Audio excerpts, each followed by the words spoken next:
Well, good afternoon, ladies and gentlemen. I'm Dave Deptula, Dean of the Mitchell Institute for Aerospace Studies, and welcome to our Aerospace Nation series. We're really pleased that General Jackie Van Ovost could join us today. General Van Ovost is the commander of Air Mobility Command, which is the air component for U.S. Transportation Command. Now, over the course of her distinguished career, she's held a variety of command positions and accumulated more than 4,000 flight hours in 12 different aircraft. And she recently served as the Director of Staff at Headquarters Air Force, in addition to being the Air Mobility Command Vice Commander. So welcome, General Van Ovost, and thank you for taking the time to join us today. I've got to share with you all that 6 months ago, Air Mobility Command hosted a session attended by my executive director, General, I promoted him, Mr. Doug Berkey, where you discussed the mobility Air Force, the Joint Force needs, and how critical AMC is to enhancing Joint Force integration. He told me that it represented some of the most forward-leaning thoughts to come from your command in some time. So I hope we can expand on that discussion today. What I'd like to do is start by asking you to describe your vision for how Air Mobility Command will deliver success to Joint Force operations in the future high-end fight. And before we do that, just a short reminder to our audience, please feel free to raise your hand using the app and submit any questions in the Q&A window anytime during the discussion. And then we'll get to that during the second half of the hour. So over to you, General Van Ovost. Thanks, Dave. Thanks for this invitation, and thanks for what you do there at the Mitchell Institute for air power. Just because we haven't been on this forum before, I want to get everyone familiar with what it is that Air Mobility Command does. You know, Air Mobility Command is responsible for one of the 5 core missions of the Air Force, that is rapid global mobility. We project and sustain the Joint Force global combat power, right, by rapidly moving personnel, material, supplies, and fuel in and through permissive and contested environments. Our speed, range, flexibility, and our responsiveness enable increased velocity for joint all-domain operations. But Dave, that's not enough. It's not enough for this new revolution in military affairs. Information and the speed of decision-making are fundamental to the future success of all the forces, to include Air Mobility Command. AMC can and will do more in this area, and that's what I want to talk about. I want to paint a picture of how we're accelerating rapid global mobility to ensure a more connected, interoperable, and resilient Air Force and Joint Force. It's how mobility can assist with sensing threats, processing and making sense of that information, providing the Air Force and the Joint Force increased awareness in order to decide and act ahead of our adversaries. You're pretty familiar with this concept. Here's how it applies to RGM. You got 2 KC-46s. They take off out of Guam and they nestle themselves deep into the Western Pacific in an orbit. They're already part of the global command and control network, and they're accepted into a forward network where they become the key nodes forward. Their arrival effectively establishes sort of a mini network forward, and a beyond line of sight capability that they have will ensure that we have resiliency across the network with the operation centers and with assets on site, whether that be Navy or F-35s and NGADs, Valkyries, right? Now the tankers can provide sort of a double top off for our F-35s. Of course, they transfer fuel, but at the same time, they're passing updated target information, which increases the battlespace awareness for the F-35s. Now, the F-35s are also uploading into the KC-46 some new raw threat data that they picked up with their various sensors across the battlefield. And then the KC-46 is this forward node, sort of processes that information, sends it back to a location where they can analyze that data and begin to develop countermeasures for that threat. Now, at the same time, we're processing real-time battlespace information. We're sending notes to different folks across the mini network to include our contingency response forces who are forward at an austere location. And then we autonomously let them know that they're going to get a 2-ship of F-35s at a certain point, and they need to be ready for an integrated combat turn very quickly. Van Ovost, I don't know if you can hear me, but all of a sudden you went mute, but I see you're not muted. We'll work through this issue. I've got Camilla working it right here, but let's just stand by to see if we can't get audio back. Can you hear me? Yes, got you 5 by now. Okay, so I was somewhere there deep in the Pacific talking about a resilient network, recognizing that I needed a resilient network right here at home. Yeah, so well, I apologize.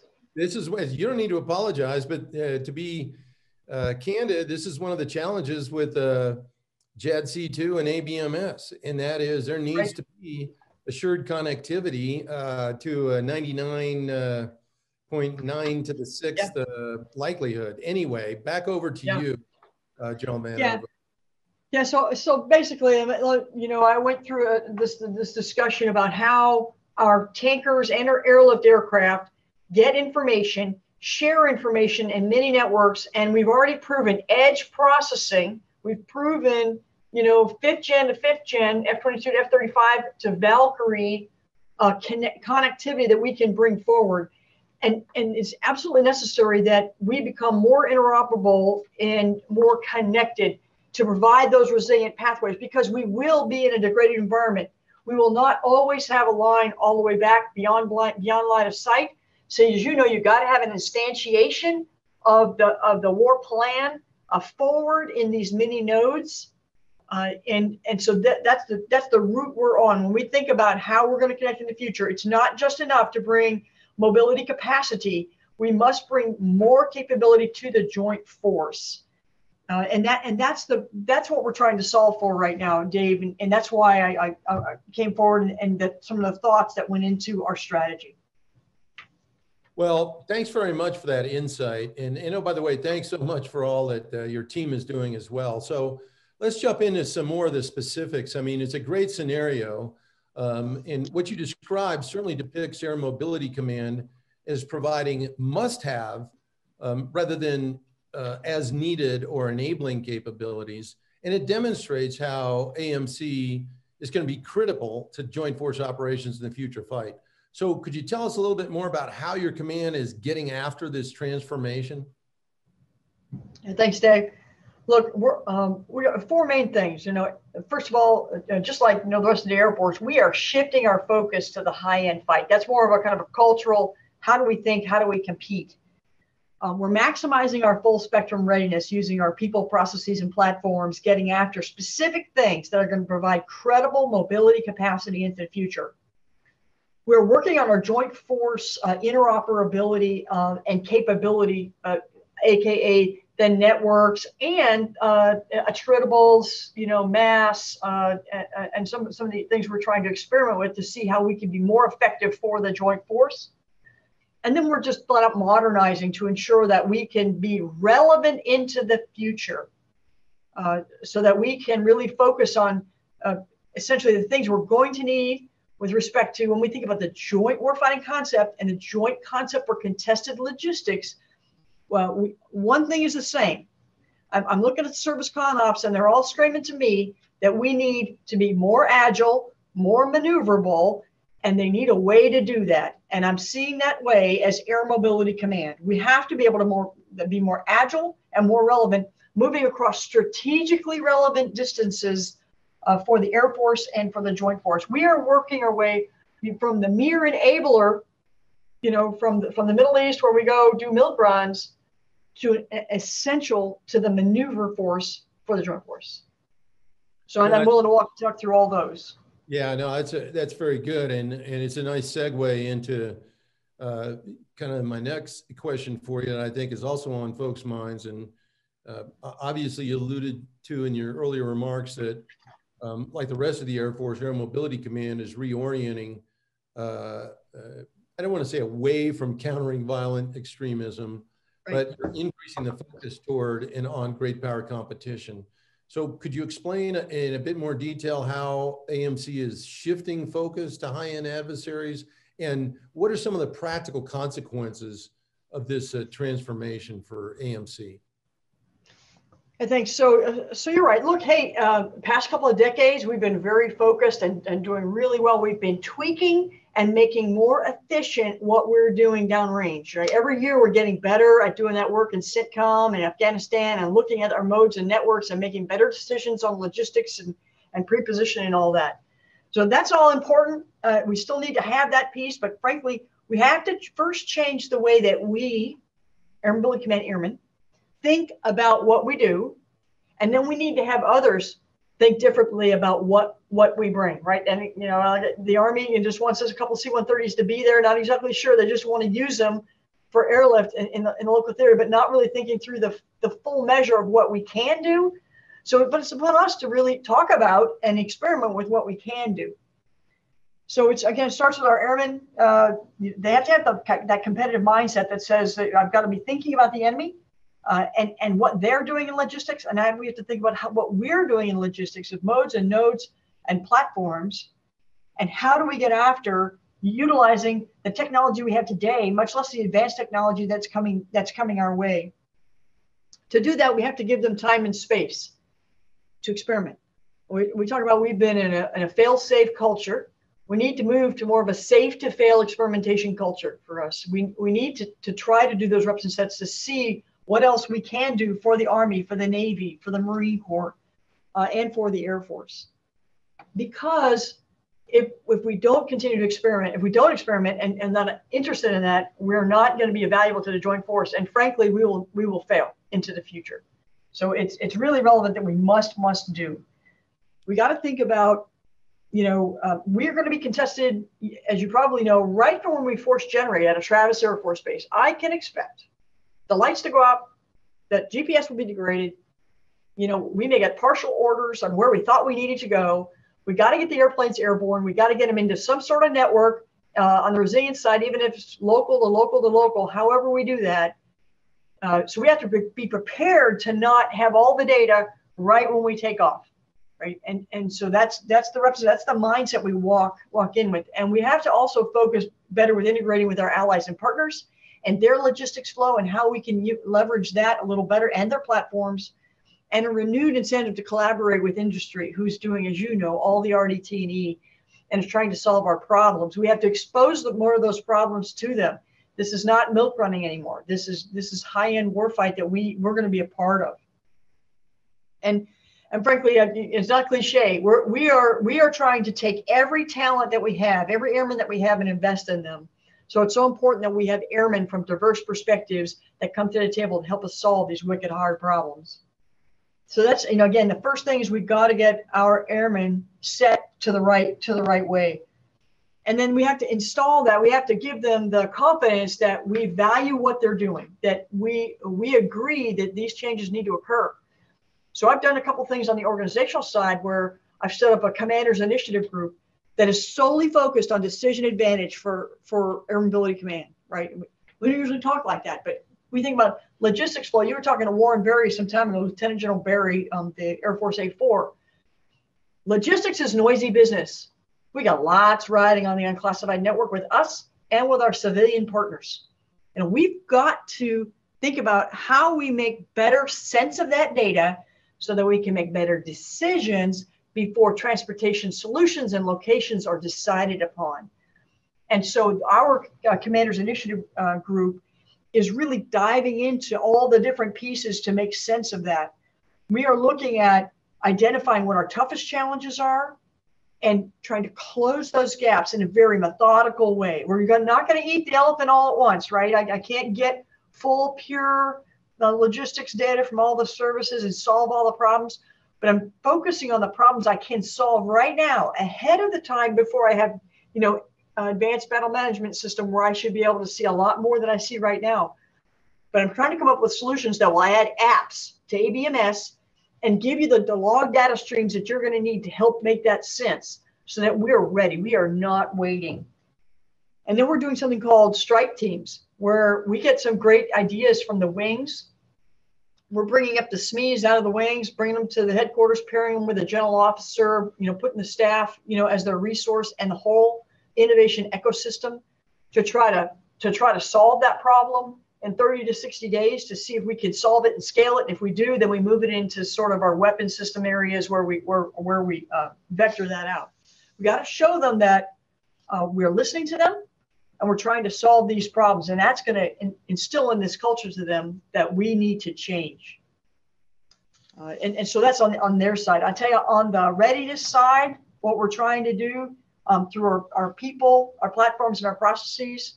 On the people side, you hear us doing reps and sets in the high-end environment. We're doing a lot of simulation. We have distributed mission sims where we are flying with our CAF brethren, and we're doing ground-based simulations in those sims.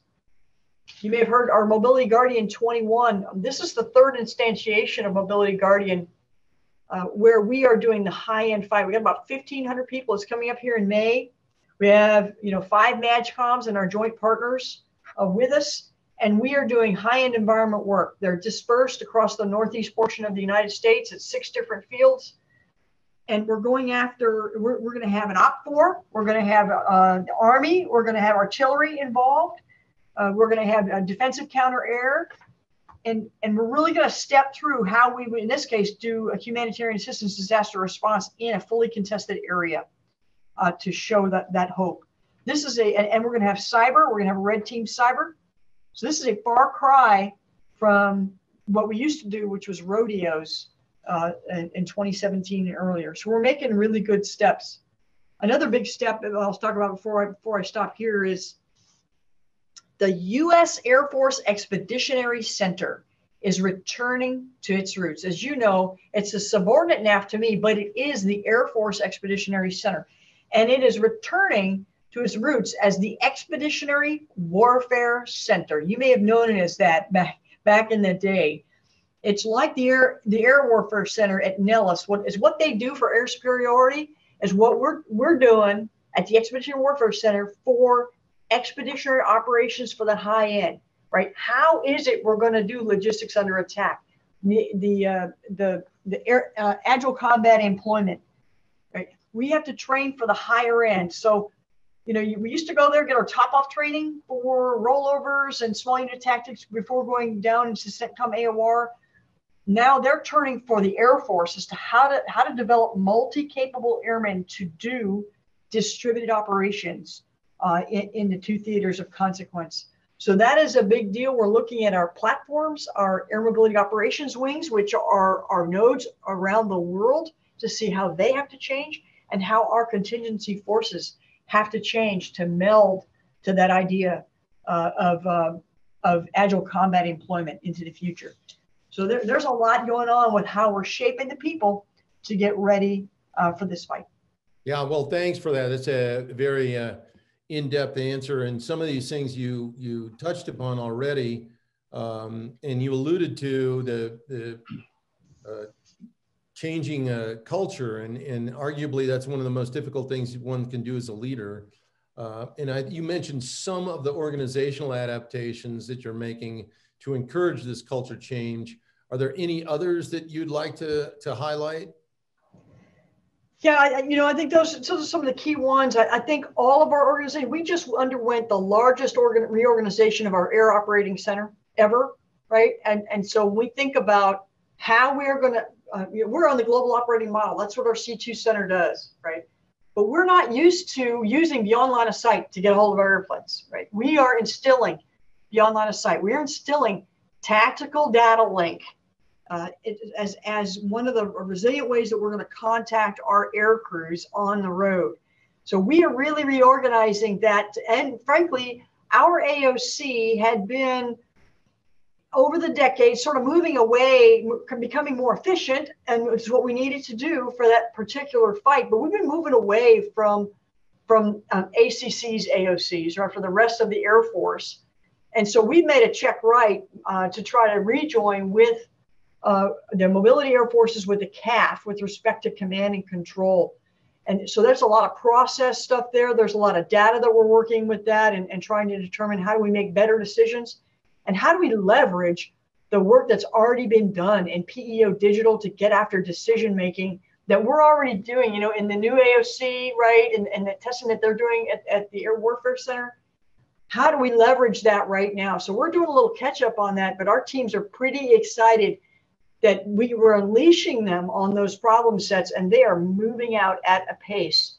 So we're sort of relearning what we did with AOC Next inside our AOC, but again, it's another tangible evaluation of what we're doing and how we're getting after the high-end fight. Oh, very good. Now, one of the primary objectives that you identified in your speech last fall, and you tangentially mentioned it here a minute ago, was to maximize full spectrum readiness. Can you expand a bit on what this would look like in practice for AMC? Yeah, so I know from the people, platform and processes, I talked a lot about the people. Let me talk a little bit about what we're doing with our platforms. Okay, those are airplanes, and it's our CR forces, and it's our AOC. For one, you probably heard about predictive maintenance. I know Warren talked about it. A theory of constraints and conditions-based maintenance. AMC is leading the fleet for that. And frankly, we've done some great work. In our KC-135 fleet, frankly, at Fairchild, they took an inspection which took 52 calendar days, and they moved it, and they made a system where they did it in 5 days.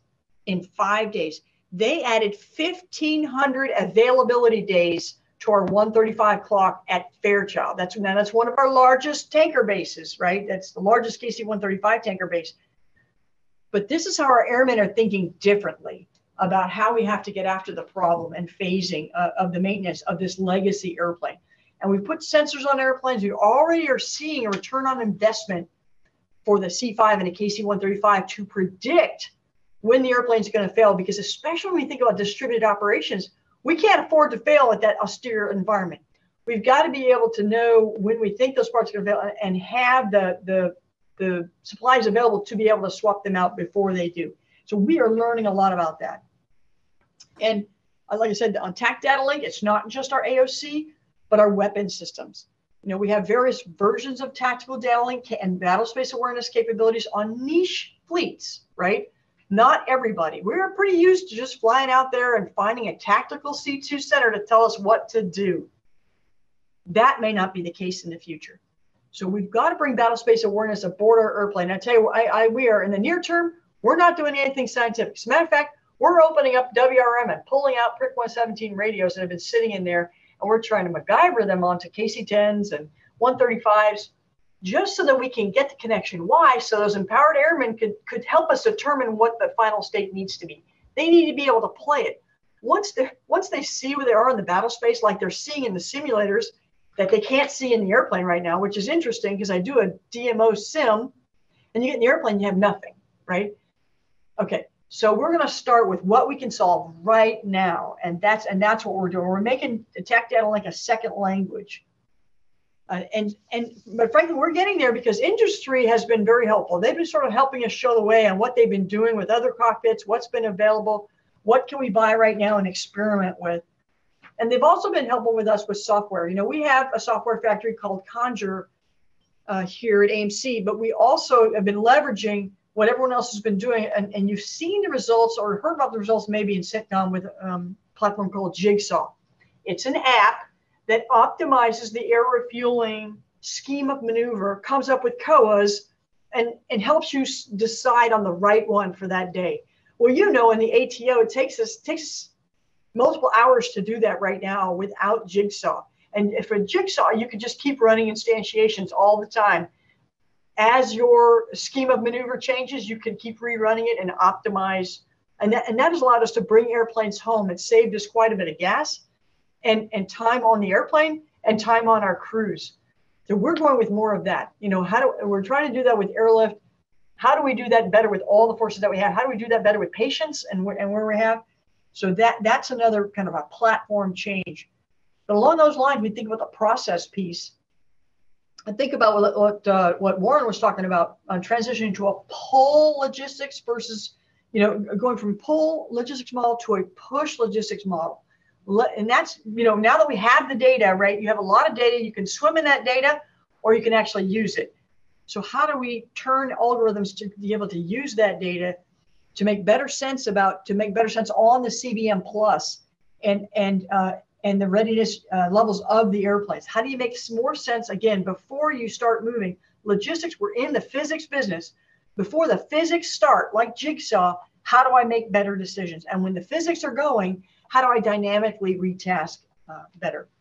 And as you know, we're doing in the capability development model, we got to experiment, learn, fail if we have to, and keep that going. And that ought to be the norm.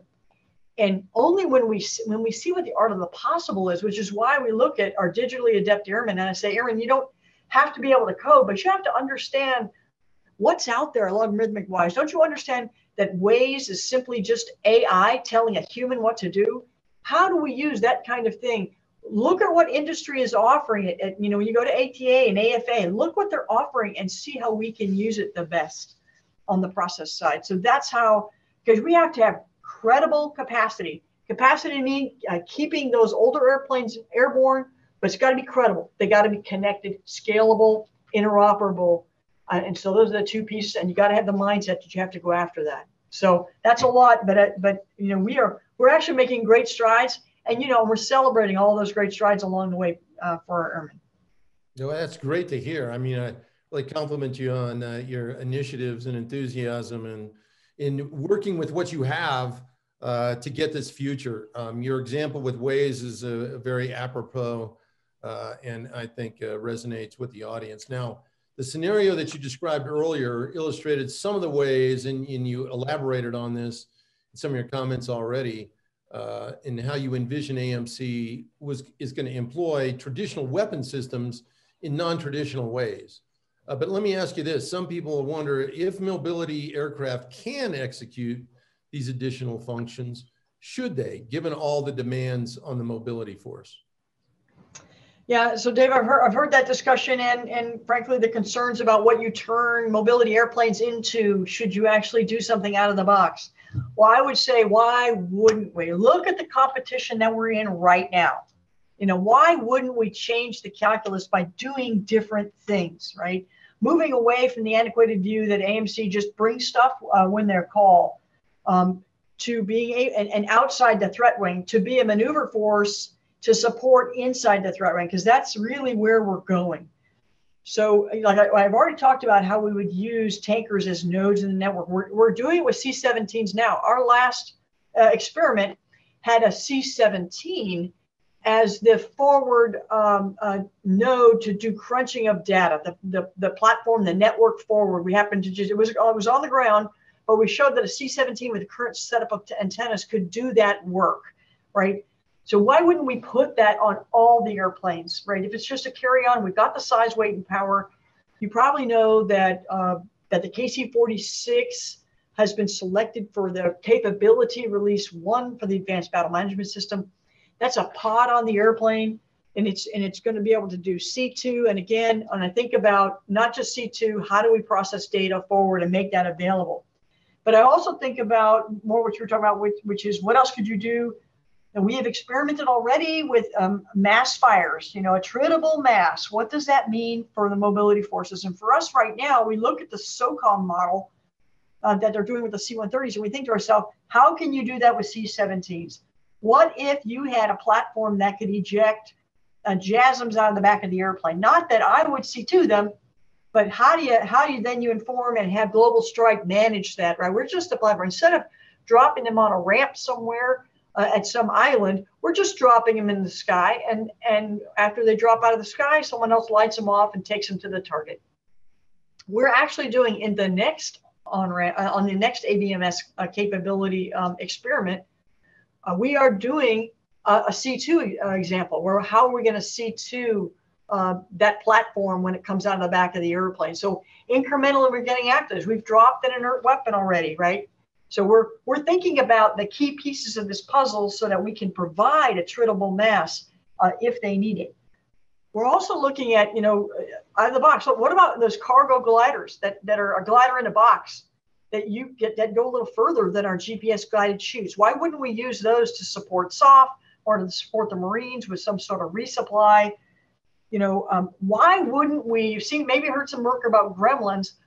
let's think about how we can better get DCA and OCA attritables that are launched out of the back of a C-17 or C-5 that actually could be recaptured and rearmed on board a C-17 that's flying outside the kinetic threat ring, right? So why wouldn't we do that? Why wouldn't we think about launching those attritable decoys and being part of that formation? As opposed to a ground launch, we would do an air launch. So those are the kinds of things that we're thinking about.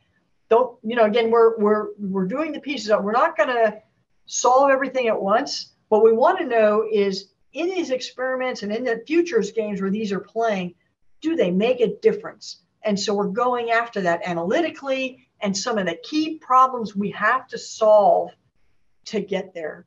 And from that, we'll learn whether or not we want to proceed. Well, again, I applaud your answer. And, some of us have been advocating for just what you described for decades now. And if I might offer, and I know it's difficult,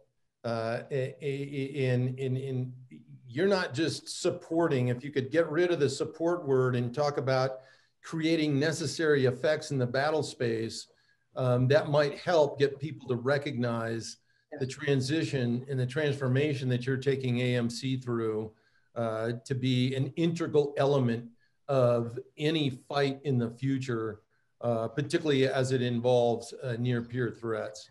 And I just applaud you for what you're doing. So before we open the discussion up to the audience for their questions, is there anything else that you'd like to share about the future of AMC?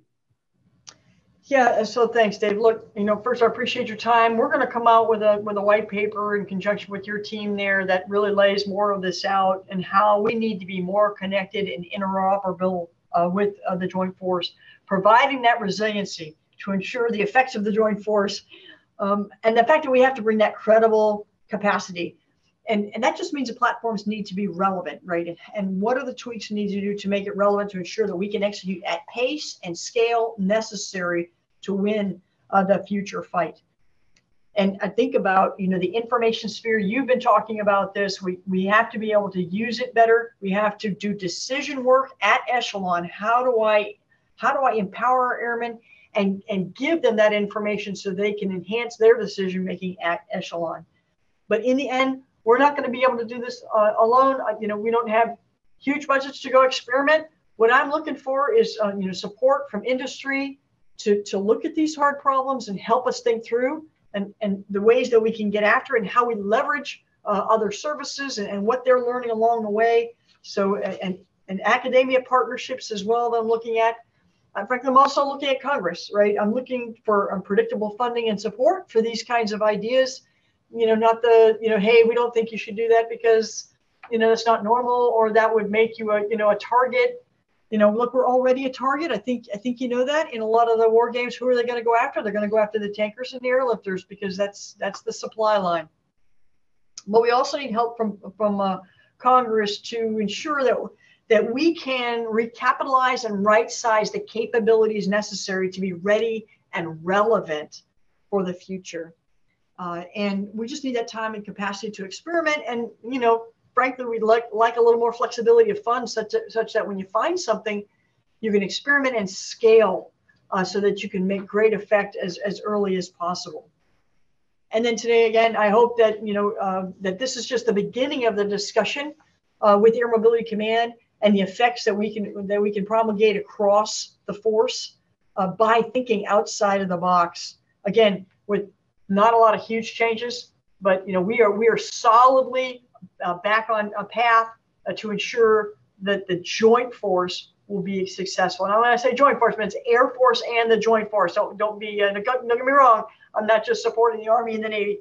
I am supporting the Air Force as well.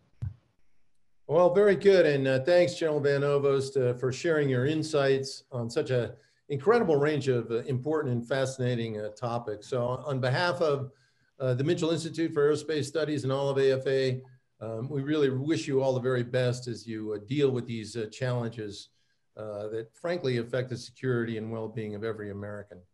So as a quick reminder to our listeners, our next event is this coming Friday, April 2nd, when we'll be hosting Major General Lauterbach in a new edition of our Space Power series. We're now going to open the session to questions and answers from the audience. As a reminder to our listeners, please state your name and the organization that you're affiliated with. And so we will go first to Brian Everstein. Brian? Yep, this is Brian with Air Force Magazine. General, good to talk to you again. Thanks for taking the time. I was hoping to follow the thread on modernizing and meeting future joint force needs. How does that feed into your requirements for a future C-17 follow-on? How can the drive for JADC2 and some of the other services discussions on their futures drive those requirements? Yeah, Brian, that's a great question. It's a good follow-on because we're thinking about what's the next heavy cargo capability or family of systems that we might need out into the future, right? As we look into what capabilities, I'm asking when I work with the Marine Corps and the Army, what is it they need to transport over what types of timelines, what kinds of capabilities, and where might they be positioned? So certainly the war games that we're doing, the joint concept for contested logistics is a key piece of how we do the global laydown and what we expect to move forward. And I think that's absolutely going to define the box that we need to be in. But I'm not, when I look at that, people think just volume. I don't just think volume. I also think ability to do things inside the contested zone for small things like gliders in a box, right? Launched out of a capability. So how do you think small as well? How do you think things that are small that can fly off of a large thing and bring a capability forward to say AFSOC or to the Army when they need it? So those will absolutely be the things. And as we go forward and we do these war games, that's how we're going to tweak the attributes necessary for the next, if you will, kind of a combined C5, C-17 into the future. And on your current C-17 fleet, a few years ago, AMC announced a fleet management effort. Have you seen any results of that? And on moving on to predictive maintenance, how can that guide the length of your C-17 and a possible slip? Yeah, I tell you that we are very focused on conditions-based maintenance or the predictive maintenance necessary for us to understand how long the C-17 can continue to fly with us out into the future. And we're optimistic on analysis, but this requires a continuing study for what we would have to do to that airplane. So I'd say that we're cautiously optimistic about the lifespan of the airplane. But again, in the future, we'll see what the actual attributes, beyond say the 2060 timeframe, which is sort of what we're thinking about for the end of life for the C-17, how much further we could take it, or what we really need to look like. Because frankly, it's very hard for me to even say, what's going to happen in 20 years. I mean, that's really pretty far out there to think about the full replacement of the C-17. Okay, let me give you one, General, from our chat room. This is from J.R. Reed. How is there excess airlift capacity available during conflict, especially a pure conflict, to use C-17s or C-130s for attritable UAV delivery and recovery? History has shown airlift is already highly strained during conflict. It would seem you would need more airlift or maybe a dedicated unmanned, manned arsenal aircraft to execute that concept of operation. Yeah, Mr. Reed, I would say that, first of all, we're still working the concept and we're looking at how it plays in the game. The name of the game is to, at lower costs, provide mass on target and how we would do that. And right now I consider the B-52 to be our arsenal plane. It can carry a heck of a lot, but frankly, palletized munitions, that's quite the load if you can eject that out of the back of the airplane and get those things flying, and could really provide even a loiterable capability out there that would even be better than what the arsenal plane could provide. But I get your point, right? And this is what I've heard. Hey, you're going to need every C-17 you have to fly a bunch of stuff. Well, remember the next fight.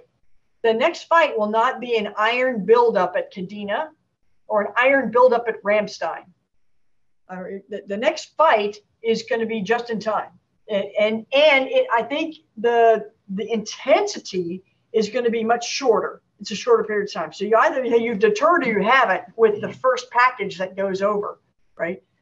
And so we really have to think about how we're going to use the airplanes in the future and what warfare is going to look like in the future. It'll start, in space, in cyber. It'll start in the policy realm, in the disinformation realm. And then, do we really think we're going to spend 4 months in the buildup? That's where the C-17s are needed. If we're not going to do that, what else would you do to deter and stop and go after the strategy and not go after the attrition warfare that was that buildup warfare that we were planning at? Does that make sense? Yeah, it does to me. That's a great answer. It's all about effects-based warfare as opposed to traditional annihilation and attrition-based warfare. Let's turn to Lee Hudson. Hi, thanks for doing this. I know you mentioned using aircraft as communications nodes, and I know in the past there's been talk about using the KC-46. Do you envision that expanding to other aircraft or platforms? Yeah, Lee, that's a great question. I absolutely believe that all the platforms need to be connected to provide the resilient and interoperable pathways, not just for air mobility, but to be able to allow F-35s and F-22s to be able to talk to the Valkyrie, and to have resilient forward nodes that can process data and send out orders, because we know we're going to be degraded. Now we're using the KC-46 because it has the pipes. It's got antennas. We've already scanned for a pod that would be that pod would be interchangeable with the other airplanes. In other words, I envision that the KC-135 would also have a pod. And frankly, the what's inside the pod can change as well, from a C2 node to a secure processing to, maybe defensive capabilities, right? We're working out a pod that's got the size, weight, and power, and then all the different things that you could do with that pod.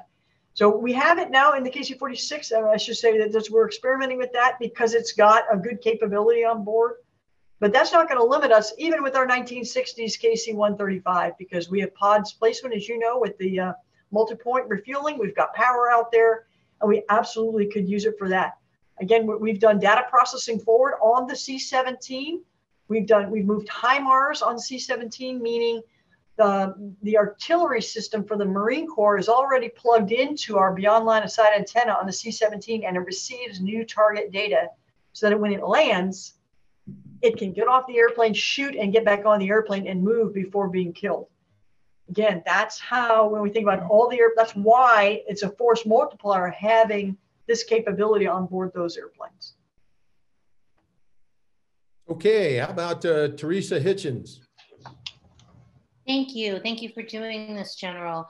My question relates to the implementation of the joint warfighting concept, and specifically the part about contested logistics. And you've been talking quite a lot about that. One of the issues I would think for Air Mobility Command would be survivability, just survivability of the aircraft in the ADAR kind of situation.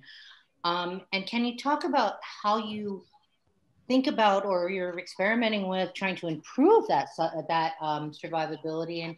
And secondly, the question of attritables, are you, this is related with contested logistics, are you looking at, for example, having self-defense drones on your airplanes as part of the survivability package? Have you done any kind of experiment with that? Can you talk about that a little? Thank you.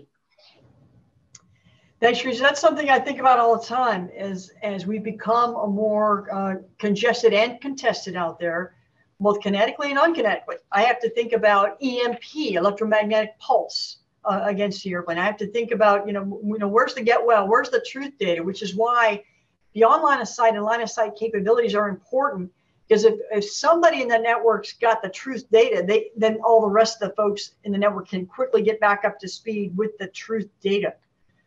So when I think about survivability, we often think about, projectiles coming at our airplane, right? A kinetic survivability. So when we think about kinetics, I do think about, right now you could have a two-ship doing defensive counter air for you. And that could be sort of a waste of a cap, around each high value asset, not just, mobility, but frankly, our other large aircraft that are out there supporting the warfight. But the number one thing we have to help our survivability is battle space awareness. And like I said, right now, majority of our fleet takes off and they have zero real battle space awareness. So the first thing we need to know is, where is the fight? What is happening? Do I need to turn around? And just merely having battle space awareness means we're going to be more resilient and we have more options to make decisions to survive. Secondly, if you're connected in a network, everybody will know that that missile is airborne and where it's headed to. So now I may not need fighters immediately by our aircraft. Perhaps they could intercept it forward of the aircraft. Or like you said, we could have defensive counter-air attritables that are either on the wings that could launch out and do a headshot, or simply electronic warfare in those pods, so that we can get coverage and we can deflect the missile through electronic warfare. You may be aware that we have some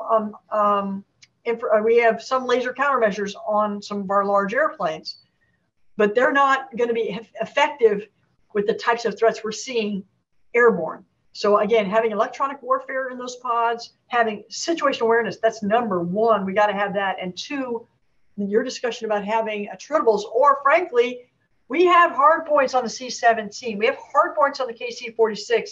Not a hard stretch to think that we could put one or two missiles on there for self-defense for ourselves.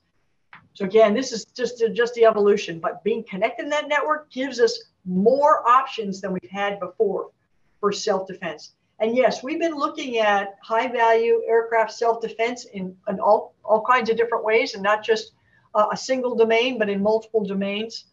And I really can't talk much more about that, but that has been on our mind. Can I just follow up quickly? Do you have any experiments with attritables coming up in the near term? So we do have an experiment with a simulated JASM missile, which would be the palletized munitions. We are going to do a drop to understand the C2 and the physics necessary to actually make the system work, the system that's going to pull it out of the airplane and separate it and get it ready for launch. So that's sort of our next step with palletized munitions, which we call attritables in that way. But I don't have any defensive counter-air attritables that we're working with. Thank you. All right, let's turn to Oriana Pollock. Hi, ma'am. Thanks for doing this. So I know a little bit on the theme of logistics under attack. I'd like to keep going with that. I understand that AMC held one exercise in the fall, exercise Nodal Lightning. I'm curious if you could speak about some lessons learned from that, since I believe you're gearing up for the second iteration of that exercise coming up. I think it was in Germany. So, what are airmen focused on for logistics under attack, and what are they training for?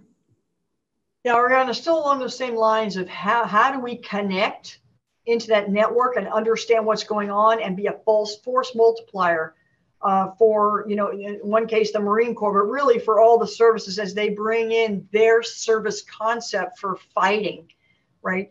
So we did learn that, we can process data forward in a node and dispense it, okay? We did learn that we can be a C2 node and move along orders and make changes to orders and provide, target quality coordinates to our sister services and to the Air Force. We learned that we can join up our 5th gen aircraft along with attritables to be able to speak to each other and to be able to give orders out to them. So we're taking these in a stepwise fashion. This is all about the architecture of the advanced battle management system. But what we're doing is we're scoping to things that, chewing this a bite at a time on things that we think we absolutely can do. And the next steps on experimentation. We'll be doing quite a bit of experimentation in our Mobility Guardian 21 series coming up here in May, where we will have field artillery, we will have defensive counter-air, and we will have scenarios where we will need to ingress, provide humanitarian assistance, and get out and transmit data forward and crunch data forward for the elements in that formation. So it's quite exciting, the progress that we've made. And then what we want to do right now is we're trying to determine what the requirements are going to be, because again, we have systems and we're looking at capabilities and experimentation, but we're trying to design what the requirements might be and expose ourselves to what the services are trying to do and show them how we can be more effective for them as their maneuver force. Okay, Pat Host. Hello, ma'am. Pat Host from Jane's. Hey, I was really interested in your remark on the Jigsaw app. I was wondering what division of the Air Force created this? How often do you use it? How long have you been using it? Do you use it on like a phone or a tablet computer, or do you use it on a laptop? Are there any other missions or tasks that you're using this for? Thanks. Thanks. So essentially what Jigsaw is, it's an optimization routine. And this is, it's been a little long. It's been about a 2-year thing coming along with our PEO digital friends and our software folks, the software factory that we like to call Conjure, which is focused on mobility issues, getting decision advantage for mobility issues. And we went down to AFCENT, down into Central Command AOR. And so a team initially launched there to find out what the problem is and walk through the problem with the operators, the typical bring an engineer with an operator with a software person. And they've been iterating on that. So essentially it is an optimization software that allows us to go through many different course of action analysis to come up with the optimum based on the current situation versus taking a much longer cycle, which is what we did. And then that saved us in the amount of flying we had to do, the amount of airplanes that we launched, because we could be more efficient and effective at the same time. So that's the kind of thing we want to scale into theater logistics, into airlift, in fact, into patient movement, and the things that we have to do for physics. And frankly, what are the best locations to be able to recover our fighter airplanes and do integrated combat turns. So it's a sample of the capability that we need to continue to work on. So for us as PEO Digital, which has been working with our operating centers, not just the 618th, but the Air Force operating centers on different algorithms to work on the air tasking order as well, right? So we're kind of doing this in concert with them. And like I talked about, we're trying to bring the operating centers together and share what we've learned and bring it together on that data infrastructure that we'll call advanced battle management system. It can be run on a laptop. It's not clear to me what we're doing, actually, if we're doing it on a laptop, but it's just an example. It's meant to be an app that takes advantage of the data flows. And our job is to get more and more of that logistics data flow uncovered so that we can think about how to best optimize in different ways that we really haven't even thought about before because we didn't have access to the data. Thanks, ma'am. How about Garrett Rhyme? Hi, General. Yeah, my question is a bit of a clarification as well as a follow-up. The clarification is when you talk about the KC-46 or the C-17 being a node in your communications network, you talk about resiliency. Are you speaking to them as if they are redundant nodes or backup nodes and you would rely on something else primarily in that these are sort of fallbacks? Or are they more, your main channel of communications? And then the second question is, why focus on adding this capability on these tankers or cargo aircraft instead of putting it on something more dedicated and that has longer endurance, maybe like a UAV? Right. So that's a great question. So let me start with the nodes discussion. So right now, we use beyond line of sight just now in our air operating center to be able to contact our aircraft, right? Otherwise, we would go through a commercial system to try to contact our airplanes. So some of it is primary, but it's also a resilient backup, right? Because we hope to have tactical C2, but frankly, we don't always have tactical C2. So it would become the primary node because you have a beyond line of sight capability, a capability on the site within the mini network to produce and push forward orders that are sent through perhaps even a low data rate capability because maybe some satellites are out, right? So this, in some cases, it'd be resilient. In some cases, it may be the only node still surviving based on an EMP or the fact that we have low data rate because some satellites are out, right? And when I think about where our airplanes are, they are forward in the fight. And so why wouldn't we put a capability that's a pod that fits on the airplane or that rolls onto the airplane, because we have the size, weight, and power to do it. We're out there anyway. We have been, we've learned from a C2 system we had on when we were in Afghanistan.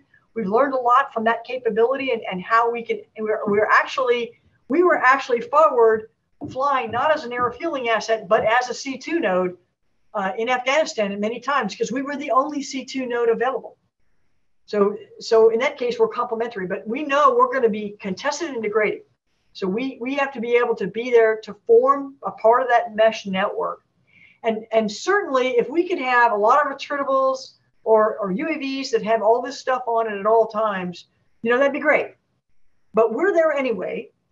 And right now the size, weight, and power on those, on the Predators and whatnot, we're maxing them out, right? And they're going to be forward. They're not going to be where we need to be. So we're just taking advantage of what we have right now to make the joint force better, Garrett. All right, thank you. How about Richard Abbott? Hi, thank you. Richard Abbott from Defense Daily. Can you tell us what is the status of resolving the KC-46 tanker's Category 1 deficiencies? Sure, Richard. We have 4 open Category 1 deficiencies on the KC-46. 2 of them are boom related, and then one is a work that we're doing on a manifold, which we have a solution for, and are working towards cleaning that up and getting that retrofit onto the airplane.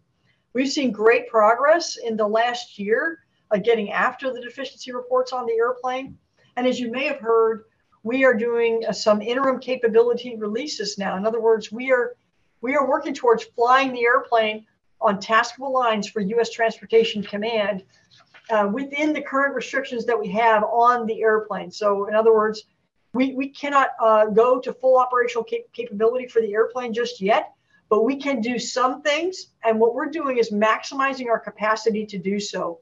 So we are setting the airplane out. It is doing fighter drags. It certainly is fully cleared to do the drogue refueling, which is mainly Navy refueling. And we have been fueling F-16s in exercises and red flag, and we've done some dragging overseas. So we haven't forward deployed them, but where our crews are becoming more capable and more confident in the system and the limitations that it has right now. But the flying that we're doing right now operationally, it will in no way slow down our resolving of the deficiencies, which mainly reside in the boom itself, in the boom vision system itself. We're working together with Boeing on the new boom vision system, and actually we're going to pretty close in now slap the table on the actual design, and we're hoping to see some hardware airborne inside a year. All right, real quick, General, if you don't mind, if you could hang around for about 3 or 4 more minutes, we can get the rest of these questions our folks Sure. have. Let me turn now to retired Major General Ken Israel.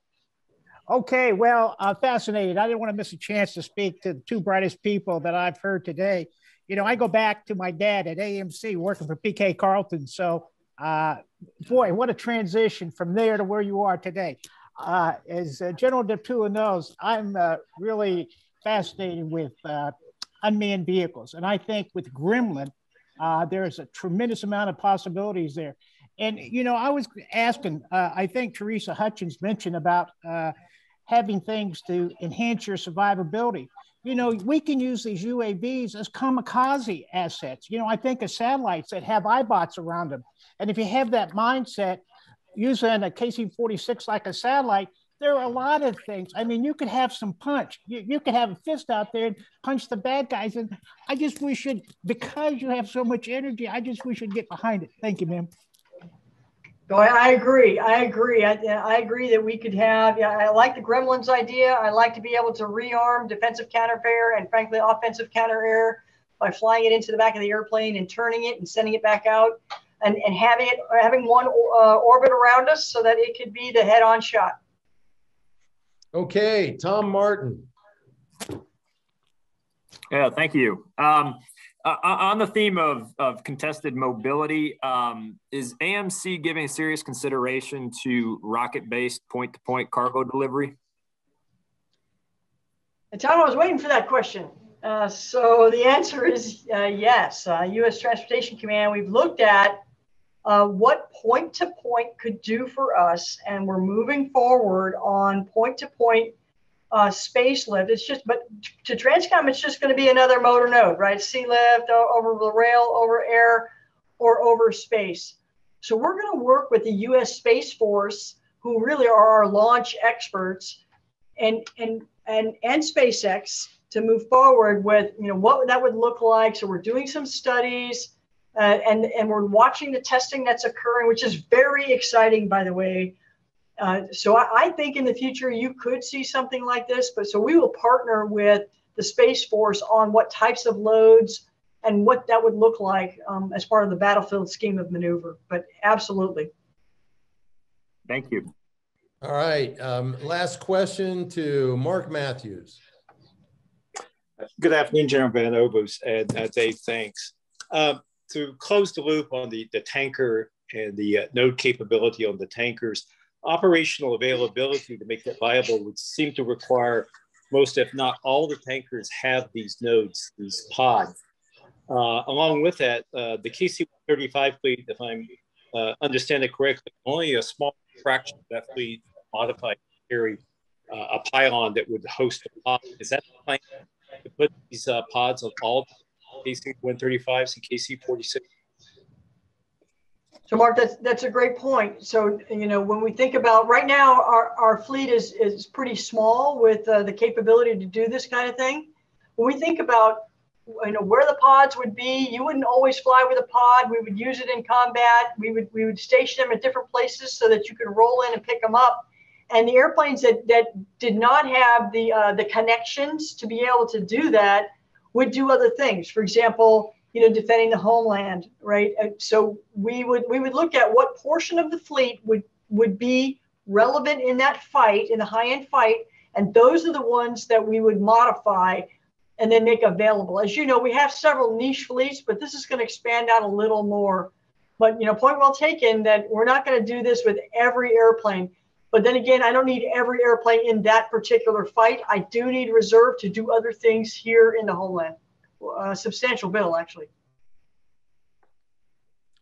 All right, well, we've come to the end of this Aerospace Nation event, and thanks again to General Van Ovost, to you, ma'am, and to our audience, and from all of us at Mitchell Institute. Have a great aerospace power kind of day.